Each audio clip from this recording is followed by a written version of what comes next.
It's hardly leprosy for crying out loud. Just burn it off with a lighter or something. Oh, God, we're on. Hello, Pete Donaldson here for IGN, and this is what's out this week in the UK. You remember the UK? Bowler hats, tea. We're like Uncle Cracker and Lit. We used to be massive. Now we spend our time thinking about the good old days. Yeah, we're those guys.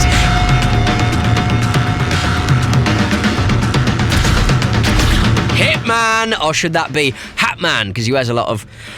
Never mind. After 6 years out, the man with the most generic inside leg measurements in the world is back in Absolution. And goodness me, doesn't that man look completely different? Well, no, he doesn't. But he is wearing a tie clip, which does mean the CPU has 40% less tie to animate, a saving that's spent more wisely elsewhere on things like sunshine, flowers, and more bloom than Mariah Carey's dressing room as well. Seriously, in direct sunlight, looking at 47's head is like pushing lit magnesium ribbon into your eyes. The game's been criticised in some quarters for being too little like Hitman and too shoot-shoot-bang-bang confrontational, and true, a fair proportion of the original Hitman games were mainly spent crouching behind a dumpster waiting for a man to do a wee, but in a year that's already seen one terrifically stylish sneak-em-up wait and climb on anyone and anything in Dishonored, Absolution was always going to seem a little bit restrictive or rigid in comparison.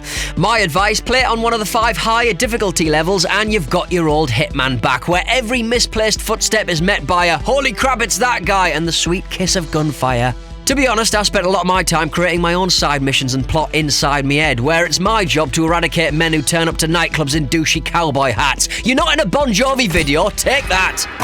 Oh, you're such an epic Mickey! Stop being an epic Mickey! Epic Mickey, my favourite insult for someone who's being a feckless idiot, is back in Epic Mickey, The Power of Two.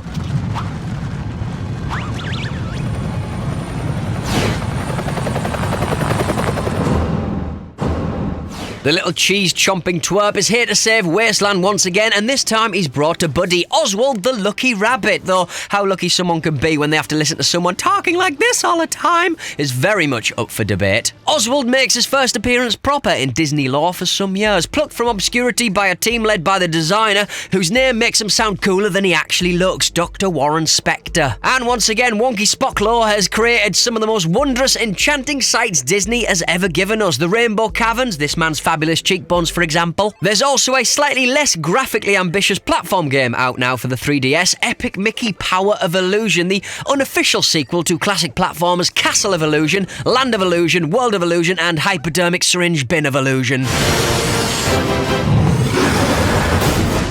Who loves them Lord of the Rings? Everyone! Who loves Lego? Not my mother. She used to fob me off with stickle bricks, which, if you're not familiar, were kind of like playing with voxels in a polygon world. Oh yeah, video game tech references. You should see me talking to girls. When clinging to hope in the face of growing darkness.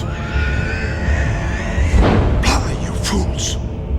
Lego Lord of the Rings. It's out now, the definitive Lego title where the ridiculously expansive Lord of the Rings world comes to your video game screen, replete with real film dialogue, 80 plus characters to control and chat to, and all in all, it's more charming than Stephen Fry in a teddy bear suit wearing a monocle, and that's terrifically charming indeed. You have my sword. And you have my bow. And my axe. Alright then, that's about it for me. I'll be back next week if I don't fall down some stairs or something. My very nice thing of the week is this, Hitman Absolution, which really should have been subtitled Grab an Alopecia the Action, which kind of makes sense if you think about the hair and the... oh, God.